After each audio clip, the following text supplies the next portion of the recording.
Hello दोस्तों, आप सभी का स्वागत है टी स्टडी चैनल में।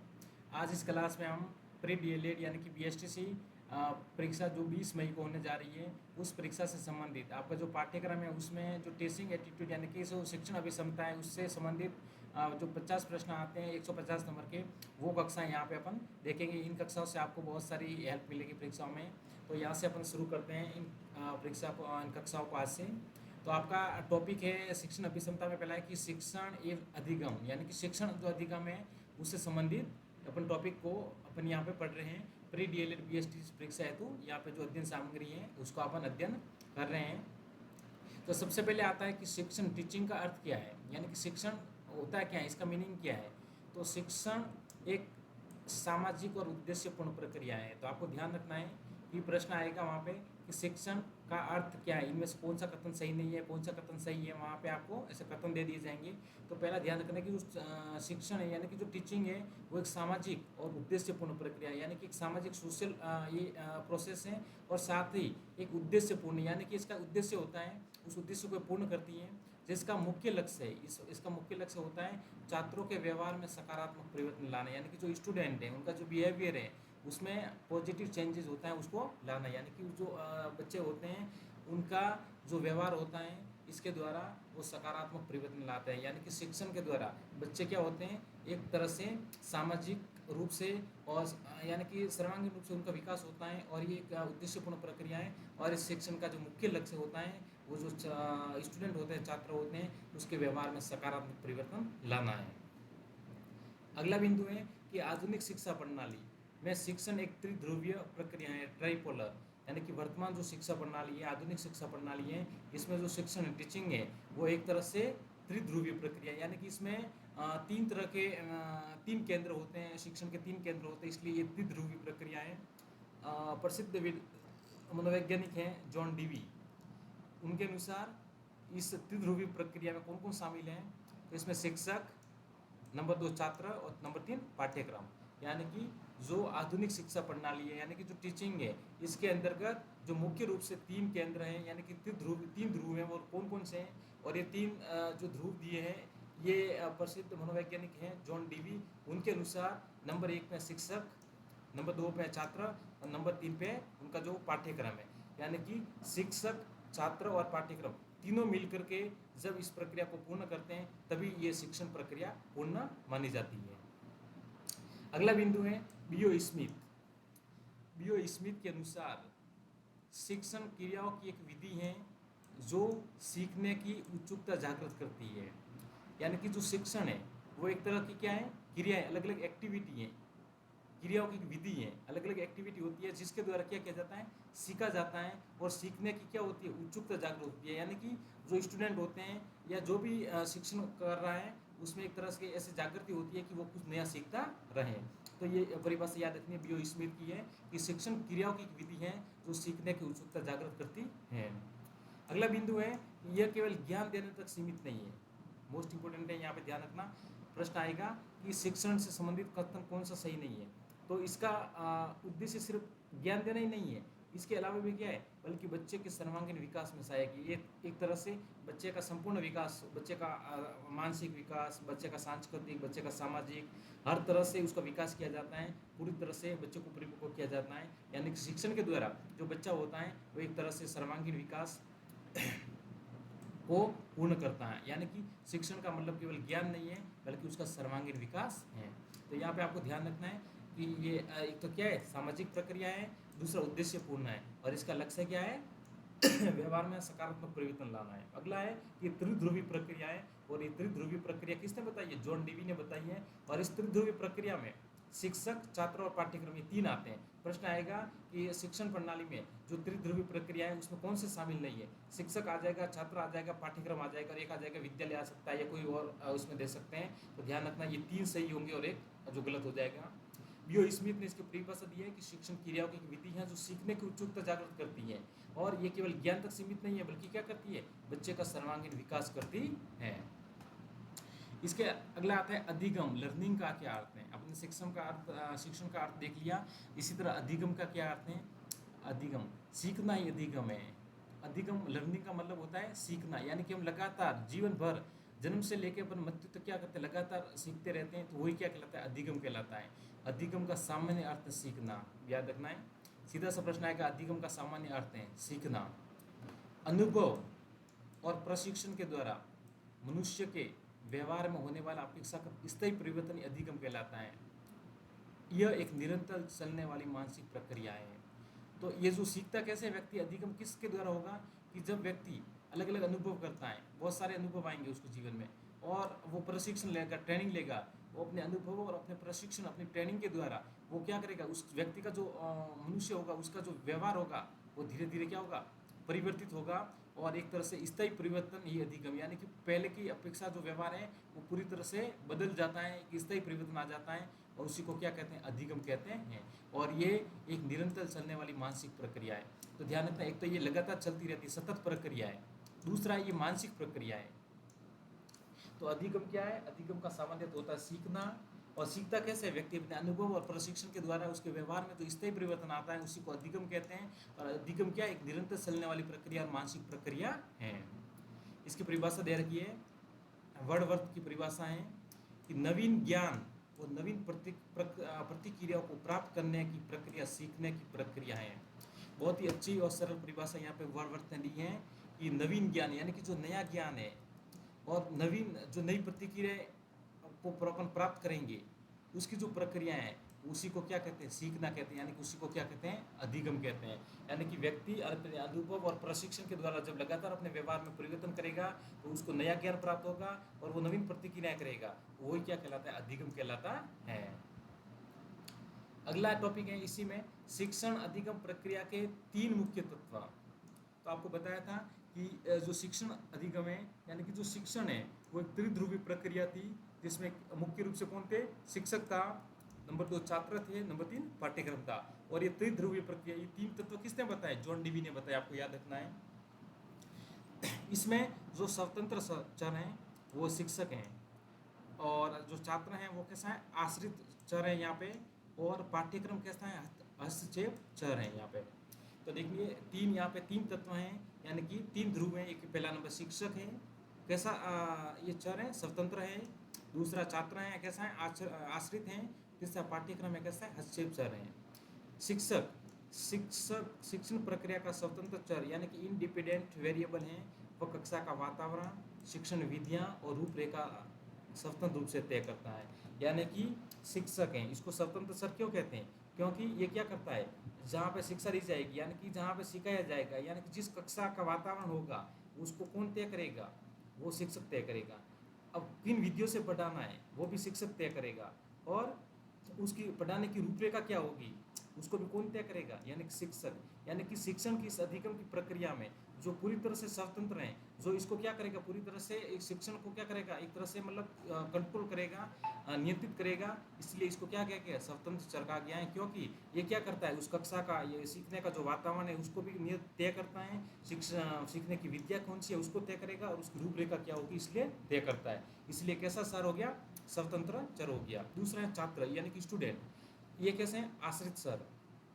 छात्र आश्रित चर यानी कि डिपेंडेंट वेरिएबल हैं, जो शिक्षक द्वारा बनाई गई योजना और निर्देशों के अनुसार सीखता है और क्रियाएं करता है।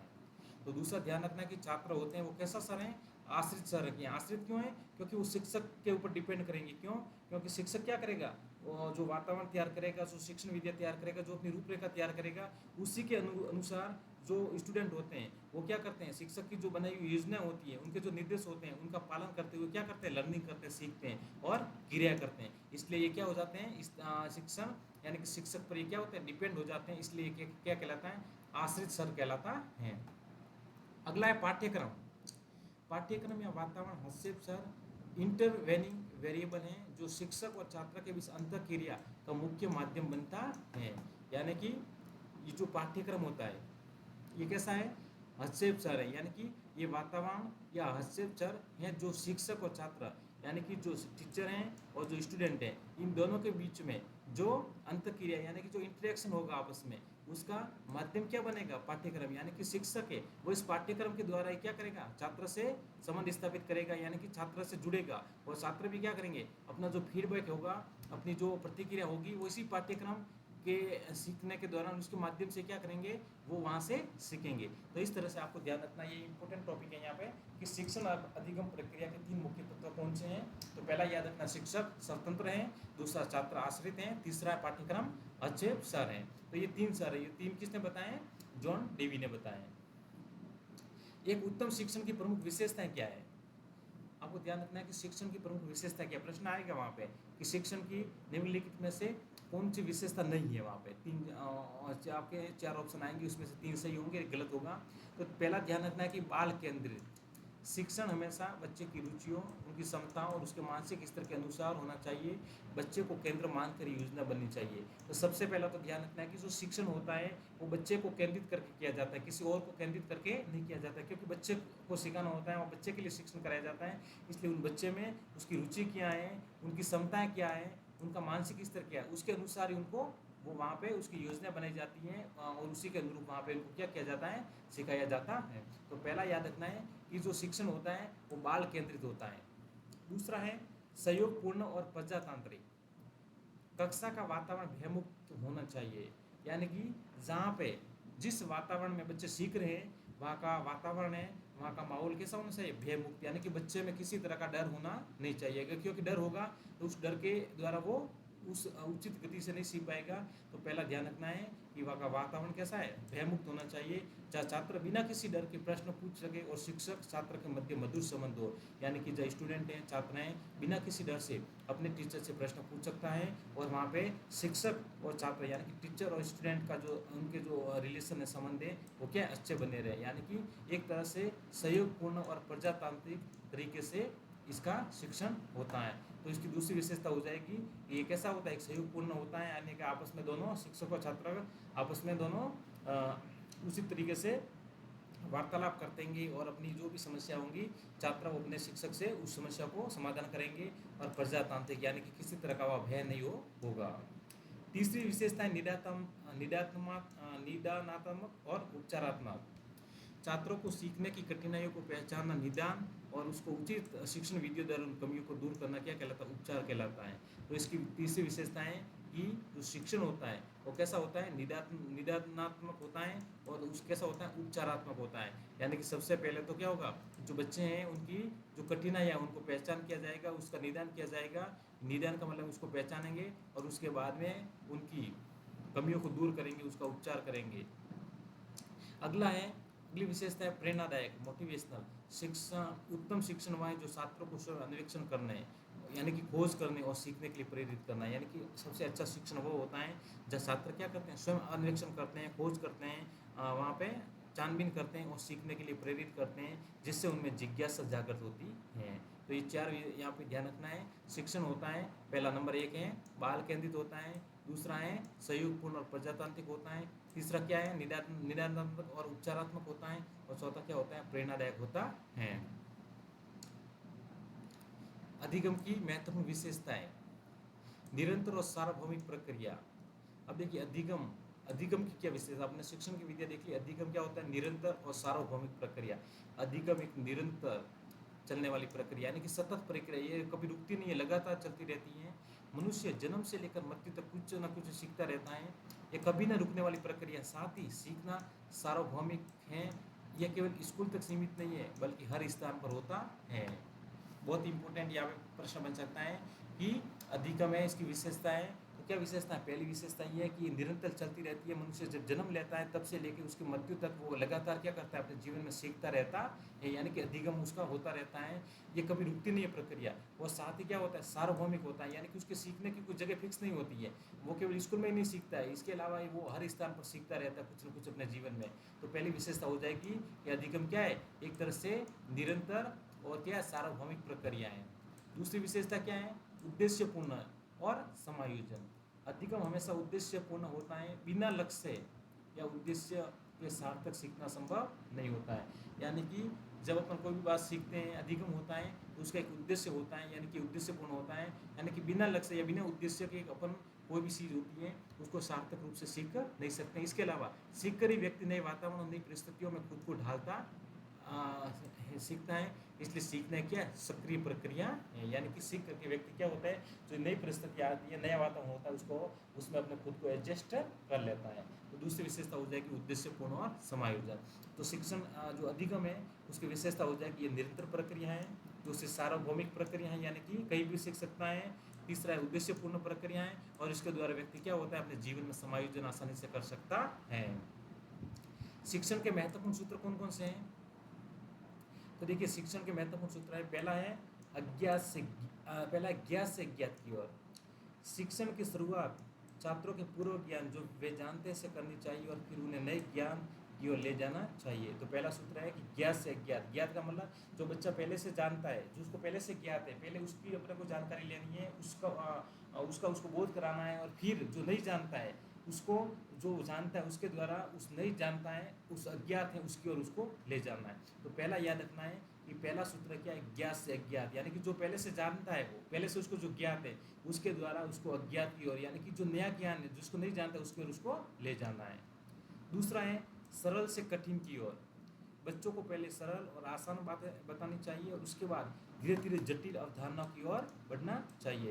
यानी कि जब बच्चा सीखता है, शुरू में उसको शिक्षण कराया जाता है, तो सबसे पहले उसको जो सरल बातें हैं, सरल चीज़ें हैं, वो सिखानी चाहिए, और उसके बाद धीरे धीरे क्या होता है, वो जटिल यानी अवधारणाएं उसकी ओर, यानी कि जटिल चीज़ें उसकी ओर उसको बढ़ना चाहिए। तो दूसरा सूत्र हो जाता है सरल से कठिन की ओर। और तीसरा है मूर्त से अमूर्त की ओर। शुरुआत में बच्चों को ठोस और दिखाई देने वाली वस्तुएं मूर्त दिखाई देनी चाहिए, और फिर बिना देखी गई अमूर्त बातों की कल्पना करनी चाहिए। यानी कि मूर्त का मतलब ऐसी जो ठोस होती है, यानी कि जो मूर्त रूप में होती है, जिसको अपन महसूस कर सकते हैं, उनको कहते हैं मूर्त। और अमूर्त का मतलब जो केवल अपने मस्तिष्क में अपनी कल्पना द्वारा उन बातों को समझते हैं, एक तरह से अपने बिंब जैसे मस्तिष्क में बनता है, तो वो होता है अमूर्त होता है। तो बच्चों को पहला क्या है, शुरुआत में बच्चों को ठोस और दिखाई देने वाली वस्तुएं दिखानी चाहिए, यानी कि ऐसी वस्तु दिखानी है जो उनको दिखाई देती है, जिनको वो महसूस कर सकते हैं, जिनको हाथ लगा सकते हैं, और फिर उस उन्हीं के द्वारा जो मूर्त है उनके द्वारा फिर जो बिना देखी की बातें हैं, वस्तु यानी है, उनकी कल्पना करनी चाहिए। तो ये ध्यान रखना, शिक्षण के 3 सूत्र हैं महत्वपूर्ण। कौन कौन से? पहला ज्ञात से ज्ञात की ओर, दूसरा है सरल से कठिन की ओर, तीसरा है मूर्त से अमूर्त की ओर। प्रश्न आएगा कि शिक्षण क्या इसमें से कौन सा सूत्र नहीं है? आज पहला ध्यान रखना है, ज्ञात से ज्ञात, सरल से कठिन और मूर्त से अमूर्त। एग्जामिनर क्या करेगा यहाँ पे, वो इनको यहाँ पे इनको उल्टा कर देता है, अज्ञात से ज्ञात लिख सकता है, या सरल कठिन से सरल लिख सकता है, या अमूर्त से मूर्त लिख सकता है। तो यहाँ पे ध्यान रखना है आपको, ये 3 सूत्र हैं। पहला कौन सा है? ज्ञात से ज्ञात की ओर, यानी कि जो जानता है उससे जो नहीं जानता उसकी ओर ले जाना उसको, जो सरल है उससे कठिन है इस तरह उसकी ओर ले जाना, और तीसरा जो मूर्त है, जो दिखाई दे रहा है, जिसको अपन हाथ से भी अपन उसको पता लगा सकते हैं, और ठोस होता है, उसका आकार होता है, उसके द्वारा जो अमूर्त है, जो कल्पना के द्वारा अपन को अपनी तरह से उसको जानते हैं, उसकी ओर उसको ले जाया जाता है। इसके बाद है प्राथमिक स्तर पर उपयोगी शिक्षण विधियाँ कौन कौन सी है। यानी कि जो प्राइमरी स्तर होता है, प्राथमिक स्तर होता है, वहाँ से कौन सी शिक्षण विधियाँ हैं जो सिखाने में और शिक्षण में उपयोगी होती हैं। तो सबसे पहले आती है खेल विधि। इसके प्रतिपादक कौन है? हेनरी कॉल्डवेल कुक और फ्रोबेल। इंपोर्टेंट नाम याद रखना, खेल विधि, प्ले वे मेथड। इसका है हेनरी कॉल्डवेल कुक या फ्रोबेल, ये दोनों ही आ सकते हैं। और इसकी विशेषता क्या है कि खेल खेल में स्वाभाविक रूप से शिक्षा देना, प्राथमिक स्तर के लिए सर्वश्रेष्ठ। यानी कि आपने देखा होगा, जब बच्चे को स्कूल में एडमिशन कराते हैं तो सबसे पहले जब वो नर्सरी में जाता है स्कूल में बच्चा, तो उसको क्या किया जाता है, वहाँ स्कूल में उसको बहुत सारे खिलौने होते हैं, इसलिए वो खेलता है, तो वहाँ वो आसानी से उस स्कूल में क्या होता है, वहाँ एडजस्ट हो जाता है, और उसका धीरे धीरे शिक्षण में, पढ़ाई के अंदर क्या होता है, उसका मन भी लगने लगता है। तो यानी कि खेल खेल के द्वारा उसको सिखाया जाता है, जिससे वो आसानी से और जल्दी से और अपनी रुचि के अनुसार आसानी से वो उसमें सीख जाता है। तो खेल विधि याद रखना कौन है, हेनरी कॉल्डवेल और फ्रोबेल हैं, और इसमें खेल खेल से क्या होती है, उसको शिक्षा दी जाती है। दूसरा है किंडर गार्डन।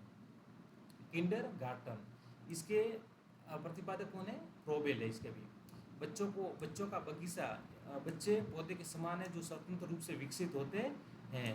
यानी कि किंडर गार्डन विधियाँ, इसके प्रतिपादक भी फ्रोबेल हैं, और उनका मानना है कि बच्चा फ्रोबेल किंडर गार्डन का मतलब है कि बच्चों का बगीचा, यानी कि बच्चे क्या होते हैं, पौधों के समान होते हैं, जो स्वतंत्र रूप से क्या होते हैं, विकसित होते जाते हैं। यानी कि जिस तरह से पौधे विकसित होते हैं उनको क्या किया जाता है, पोषण दिया जाता है, सूर्य का प्रकाश मिलता है, पानी है, खाद है, उस मिलता है। उसी तरह से अपन बच्चे को भी क्या करेंगे, अगर शिक्षण देंगे उसको सही तरीके से, तो वो भी क्या होगा, जिस तरह से पौधे बड़े होते हैं उसी तरह से वो बच्चे भी क्या होते हैं, स्वतंत्र रूप से उनका विकास हो जाता है।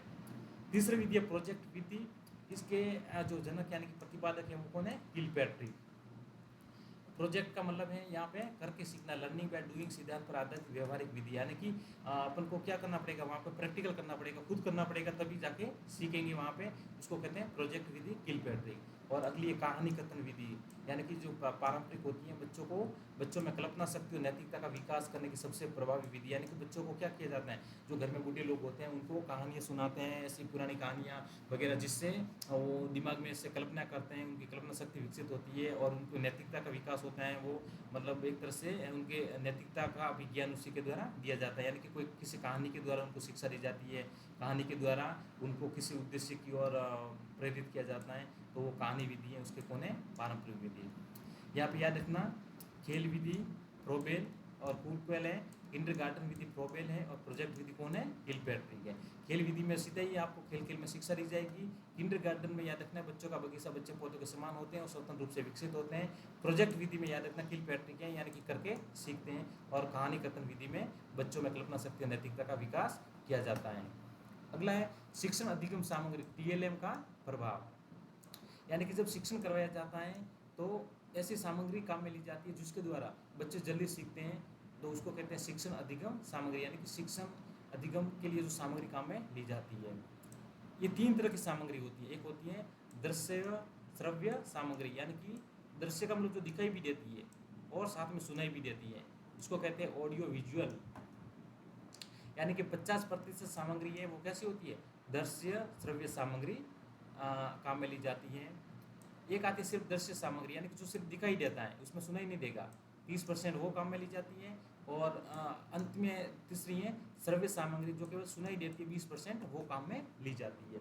इस तरह से ये एक सामान्य अनुमानित अनुपात है, यानी कि ये फिक्स नहीं है कि इतना, इसमें कभी 45 भी हो सकता है, 55 भी हो सकता है। यानी कि इस अनुपात में क्या किया जाता है, इस सामग्री को काम में लिया जाता है। शिक्षण में दृश्य श्रव्य सामग्री, जैसे इसमें क्या आएगा, टीवी, स्मार्ट क्लास, कंप्यूटर, यानी कि जब अपन टीवी देखते हैं तो दिखाई भी देता है, उसमें जो बोलता है वो भी सुनाई देता है। सबसे अधिक प्रभावी ये मानी जाती है क्योंकि इसमें एक से अधिक इंद्रियाँ, यानी कि अपनी जो इंद्रियाँ होती है वो सक्रिय रहती हैं। क्यों, कैसे रहेगी, क्योंकि इसमें जब अपन देखेंगे तो अपनी आँखें, यानी कि अपनी जो साक्षुक इंद्रियाँ वो भी कार्य करेगी, और इसके साथ में अपन जो सुनेंगे, यानी कि अपनी श्रवण इंद्रियाँ वो भी क्या करेगी, कार्य करेगी। तो इस तरह से ये इसको कहते हैं अपन शिक्षण अधिगम सामग्री। 3 प्रकार की होती हैं, एक जो दृश्य श्रव्य सामग्री, दिखाई भी देगी, सुनाई भी देगी, दूसरा सिर्फ दिखाई देगी, और तीसरा सिर्फ श्रव्य सामग्री।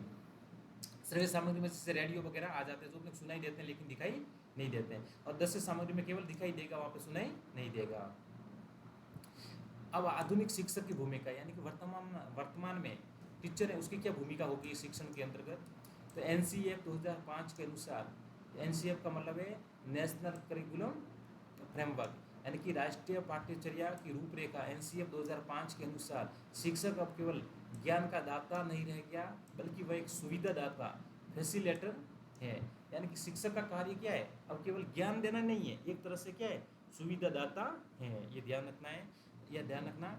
NCF का पूरा नाम क्या है, राष्ट्रीय पाठ्यचर्या की रूपरेखा। NCF 2000 ये कब आया था, 2005 में लागू हुआ था। और इसके अनुसार जो टीचर है केवल ज्ञान नहीं देता है, उसके अनुसार वो क्या करता है, सुविधादाता की भूमिका में रहता है। यानी कि शिक्षक का मुख्य कार्य बच्चों को ज्ञान के निर्माण के उचित अवसर, संसाधन और उसके अनुकूल वातावरण प्रदान करना है। एक आदर्श शिक्षक को बच्चों का मित्र, मार्गदर्शक और दार्शनिक बनकर उनका मार्गदर्शन करना चाहिए। यानी कि एक आदर्श टीचर है, आदर्श शिक्षक है, उसको बच्चों के साथ कैसा रहना है, मित्र के रूप में रहना है, एक मार्गदर्शक की भूमिका में रहना है, एक दार्शनिक की भूमिका में रहना है, उसका मार्गदर्शन करना है। यानी कि जैसे बच्चे क्या होंगे, मित्र की भूमिका में रहेंगे, तो बच्चे क्या होंगे, उनकी जो समस्या होंगी, जो भी बातें होंगी, वो अपने टीचर से, शिक्षक के क्या करेगा, आसानी से कर सकेगा और अपनी समस्या का समाधान कर सकेगा। अगर जो स्टूडेंट है, बच्चे हैं, वो उनको मार्गदर्शन की आवश्यकता होगी तो टीचर उनको मार्गदर्शन भी देगा, और एक तरह से दार्शनिक बनकर उनका मार्गदर्शन करता रहेगा। तो वर्तमान में आधुनिक शिक्षा में ये टीचर की भूमिका होगी कि टीचर केवल ज्ञान का दाता नहीं, बल्कि एक तरह से क्या है, सुविधा दाता हो गया है। मूल्यांकन का वास्तविक लक्ष्य है। क्या होता है, जब अपन स्कूल जाते हैं उसके बाद में एग्ज़ाम होती है और एग्ज़ाम के बाद में अपन वर्ष भर जो भी सीखते हैं उसका मूल्यांकन किया जाता है। तो उसका वास्तविक लक्ष्य क्या है? 360 समग्र विकास का मूल्यांकन है। सतत एक व्यापक मूल्यांकन सीसीई होता है सतत एक व्यापक मूल्यांकन। मूल्यांकन का उद्देश्य केवल रटे हुए किताबी ज्ञान की परीक्षा लेना या बच्चों को पास फेल करना नहीं है। आधुनिक शिक्षा प्रणाली में सतत एक व्यापक मूल्यांकन कंटिन्यूअस एंड कॉम्प्रहेंसिव इवैल्यूएशन पर बल दिया गया है। यानी कि आधुनिक जो शिक्षा प्रणाली है उसमें जो मूल्यांकन है वो कैसा है? सतत और व्यापक मूल्यांकन पर बल दिया गया है। यानी कि केवल उसका उद्देश्य रटे हुए किताबी ज्ञान की परीक्षा लेना नहीं है या बच्चों को केवल पास फेल करना नहीं है, बल्कि बच्चे ने वास्तव में क्या सीखा है, वर्ष भर क्या सीखा है और उसके व्यवहार में क्या परिवर्तन आया उसको जानना है। इसका अर्थ है कि बच्चे के संज्ञानात्मक यानी कि मानसिक, बच्चे का भावनात्मक और उसका मनोगत्यात्मक, उसका शारीरिक, तीनों पक्षों का 360 डिग्री समग्र मूल्यांकन करना और उसकी कमियों का पता लगाकर उसका निदान और सुधार उपचार करना।